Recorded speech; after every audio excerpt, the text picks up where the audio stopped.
The Division of the State Architect, DSA, has established the California Building Standards Administrative Code, CBSC Chapter 11, which outlines the practices and guidelines for DSA inspectors. These guidelines include, firstly, inspectors must have the expertise and experience to perform inspections. Secondly, inspections must be conducted in accordance with DSA-approved methods and procedures. Thirdly, inspectors must identify violations accurately and report them to the contractor promptly. And fourthly, inspectors must be fair, impartial, and professional in their conduct. DSA inspectors are supervised by field supervisors and regional administrators. These supervisors are responsible for ensuring that inspectors follow established practices and guidelines and that inspections are conducted in a consistent and thorough manner. If a contractor has concerns about the performance of a DSA inspector, they should follow these steps. Firstly, request a meeting with the inspector to discuss the specific issues and attempt to resolve them directly. Secondly, escalate to the inspector's supervisor. If the meeting with the inspector does not resolve the issue, the contractor should contact the supervisor. And thirdly, file a formal complaint with DSA. If the issue cannot be resolved with the inspector or supervisor, the contractor can file a formal complaint with DSA Office of the State Architect, OSA. DSA inspections are intended to ensure the safety and quality of buildings that are designed or constructed for public occupancy, including schools.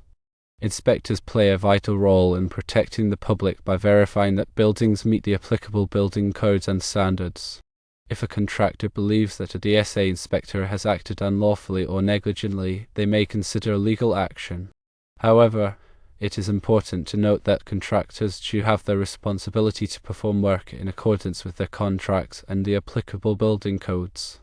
When dealing with electrical systems and inspections, it's crucial to have a solid understanding of the National Electrical Code, NEC. The NEC provides comprehensive guidelines for electrical installations to ensure safety and prevent hazards. Here's a breakdown of key areas relevant to inspectors and contractors. Firstly, conductor ampacity is the maximum current, measured in amps, that a conductor can carry continuously under specific conditions of use without exceeding its temperature rating. NEC Table 310.15b16, formerly Table 310.16, provides ampacity ratings for various types of insulated conductors based on their size and temperature rating. It is crucial to select conductors with adequate ampacity for the intended load to prevent overheating and potential fire hazards. Secondly, overcurrent protection is a critical safety measure to protect electrical circuits and equipment from excessive current that could cause damage or fire. Overcurrent protective devices, such as circuit breakers and fuses, are designed to interrupt the circuit when the current exceeds a predetermined level. The NEC specifies requirements for overcurrent protection based on the ampacity of the conductors and the type of equipment being protected. It is important to select overcurrent protective devices with the appropriate ampacity rating to ensure proper protection. Thirdly, grounding and bonding are essential for electrical safety. Grounding provides a low impedance path for fault current to return to the source, allowing overcurrent protected devices to trip and clear the fault. Bonding ensures that all metal parts of an electrical system are electrically connected to minimize voltage differences and prevent shock hazards. The NEC specifies requirements for grounding and bonding based on the type of electrical system and the location of the equipment. Fourthly, wiring methods. The NEC specifies approved wiring methods for different applications, such as conduit, cable, and wireways. Each wiring method has its own set of requirements for installation, support, and protection. It is important to select the appropriate wiring method for the specific application and to install it in accordance with the NEC requirements. Fifthly, equipment installation. The NEC provides requirements for the installation of various types of electrical equipment, such as panels, transformers, motors, and lighting fixtures. These requirements cover aspects such as clearances, mounting, and wiring connections. It is important to install electrical equipment in accordance with the NEC requirements to ensure safe and reliable operation. Sixthly, special occupancies. The NEC has specific requirements for electrical installations in special occupancies, such as hazardous locations, healthcare facilities, and swimming pools. These requirements address the unique hazards associated with these environments. It is important to be aware of and comply with the specific NEC requirements for special occupancies. Seventhly, plan review and inspections before starting any electrical work. It is essential to submit plans for review by the local electrical inspector. The inspector will review the plans to ensure that they comply with the NEC and other applicable codes. After the work is completed, the inspector will conduct an inspection to verify that the installation meets the code requirements. It is important to cooperate with the inspector and address any issues that are identified during the inspection. Eighthly, documentation and record keeping. Maintain accurate records of all electrical work, including plans, permits, inspection reports, and as-built drawings. This documentation can be helpful for future maintenance, troubleshooting, and modifications. It is also important to keep records of any code violations and corrective actions taken. Ninthly, continuing education. Stay up to date with the latest changes to the NEC and other applicable codes by attending continuing education courses and seminars. The electrical industry is constantly evolving, and it is important to stay informed of new technologies and best practices. Tenthly, communication and collaboration. Effective communication and collaboration between contractors, inspectors, and other stakeholders are essential for successful electrical projects. Clear and open communication can help to prevent misunderstandings, resolve issues quickly, and ensure that the project is completed safely and efficiently. For example, consider a scenario where a contractor is installing a new electrical panel in a school building. The NEC requires that the panel be installed with adequate clearances for access and ventilation. The contractor must also ensure that the panel is properly grounded and bonded to prevent shock hazards. The electrical inspector will review the plans and inspect the installation to verify that it meets the NEC requirements. If the inspector finds any violations, such as inadequate clearances or improper grounding, the contractor will be required to correct them. In addition to the NEC, it is important to be aware of any local amendments or regulations that may apply. Local jurisdictions may have additional requirements that are more stringent than the NEC. It is also important to follow any specific requirements or specifications that are outlined in the project contract documents. When dealing with electrical inspections, it is important to be prepared, professional, and cooperative. Inspectors are there to ensure the safety and quality of electrical installations, and their feedback can be valuable in identifying and correcting potential problems. By working together, contractors and inspectors can help to create safer and more reliable electrical systems. Regarding specific violations, the inspector should be able to cite the specific section of the NEC or other applicable code that is being violated.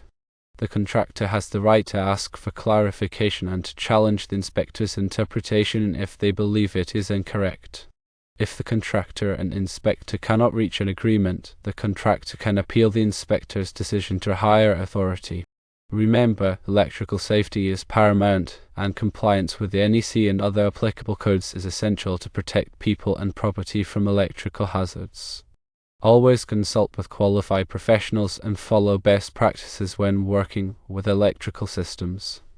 In situations where disagreements arise with an inspector, it's important to document everything thoroughly, including the specific code sections in question, the inspector's interpretation, and the contractor's perspective. This documentation can be helpful if an appeal is necessary. Additionally, it's beneficial to maintain a positive and professional relationship with inspectors, as open communication can often resolve issues more effectively. Understanding the role and responsibilities of both the contractor and the inspector can contribute to a smoother and more successful project.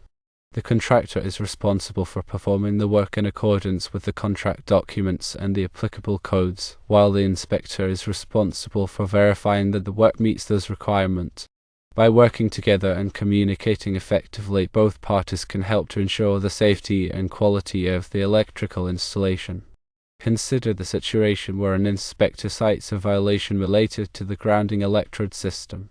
The NEC specifies requirements for grounding electrodes such as ground rods, ground plates, and metal water pipes. The inspector may cite a violation if the grounding electrode is not installed properly or if it does not meet the minimum requirements for size and depth. The contractor should review the NEC requirements for grounding electrodes and verify that the installation complies with those requirements.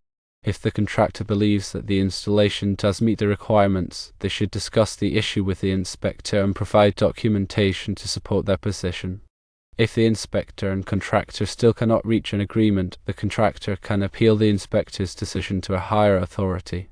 In any case, it is important to address the violation promptly and make any necessary corrections to ensure the safety of the electrical system. Furthermore, it's important to be aware of the potential for subjective interpretations of code requirements. While the NEC provides detailed guidelines, some provisions may be open to interpretation, leading to disagreements between contractors and inspectors.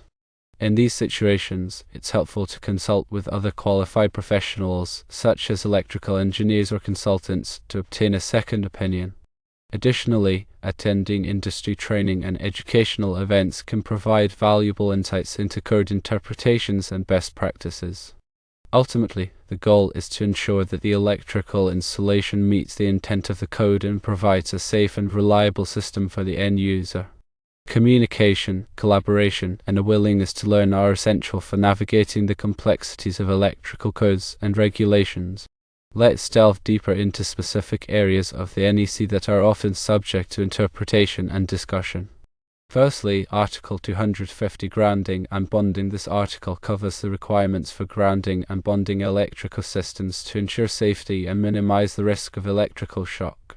There are often questions regarding the proper sizing of grounding conductors, the methods for connecting to grounding electrodes, and the bonding of metal enclosures. Understanding the intent behind these requirements is crucial for ensuring a safe and effective grounding system. Secondly, Article 300 Wiring Methods. This article covers the requirements for installing various types of wiring, such as conduit, cable, and wireways. There are often questions regarding the support and protection of wiring, the fill capacity of conduits, and the proper use of fittings and connectors. Proper wiring methods are essential for preventing damage to conductors and ensuring the long-term reliability of the electrical system. Thirdly, Article 400 Flexible Cords and Cables. This article covers the requirements for using flexible cords and cables for connecting portable equipment and appliances. There are often questions regarding the proper use of flexible cords, the limitations on their length, and the protection against physical damage. Flexible cords should be used only for their intended purpose and should not be used as a substitute for permanent wiring. Fourthly, Article 430 Motors and Motor Circuits. This article covers the requirements for installing and protecting motors and motor circuits. There are often questions regarding the sizing of motor overcurrent protection, the selection of motor controllers, and the protection against motor overload. Motors are a significant load in many electrical systems, and proper protection is essential for preventing motor damage and ensuring safe operation. Fifthly, Article 440 Air Conditioning and Refrigeration Equipment. This article covers the requirements for installing and protecting air conditioning and refrigeration equipment. There are often questions regarding the sizing of conductors and overcurrent protection for this equipment, as well as the requirements for disconnecting mains and motor compressors. Air conditioning and refrigeration equipment can have unique electrical characteristics, and proper installation is essential for safe and efficient operation. Sixthly, Article 500 Hazardous Locations. This article covers the requirements for electrical installations in hazardous locations, such as areas where flammable gases, vapors, or dust may be present. There are often questions regarding the types of equipment that are permitted in these locations, the methods for sealing conduits, and the requirements for intrinsically safe circuits. Hazardous locations require special precautions to prevent explosions and fires. Seventhly, Article 517 Healthcare Facilities. This article covers the requirements for electrical installations in healthcare facilities such as hospitals and clinics.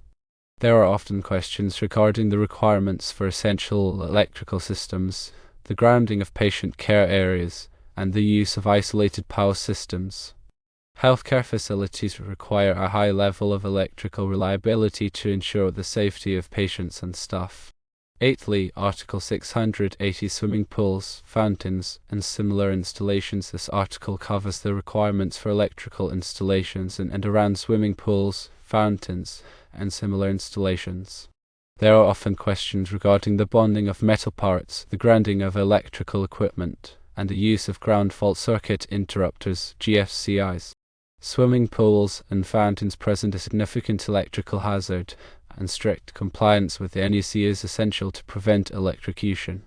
Ninthly, Article 700 Emergency Systems. This article covers the requirements for emergency electrical systems, which are designed to provide power during a power outage. There are often questions regarding the types of loads that are permitted on emergency systems, the requirements for transfer switches, and the testing and maintenance of emergency generators. Emergency systems are critical for ensuring the safety of occupants in buildings during a power outage. Tenthly, Article 701 Legally Required Standby Systems. This article covers the requirements for legally required standby systems, which are similar to emergency systems but are required by law or regulation. There are often questions regarding the types of loads that are permitted on these systems, the requirements for transfer switches, and the testing and maintenance of standby generators. Legally required standby systems are often used to provide power to critical equipment, such as fire pumps and elevators. In addition to these specific articles, there are many other areas of the NEC that may be subject to interpretation and discussion. The key is to have a thorough understanding of the code, to communicate effectively with inspectors and other professionals, and to be willing to seek clarification when needed. By working together, contractors and inspectors can help to ensure the safety and reliability of electrical installations.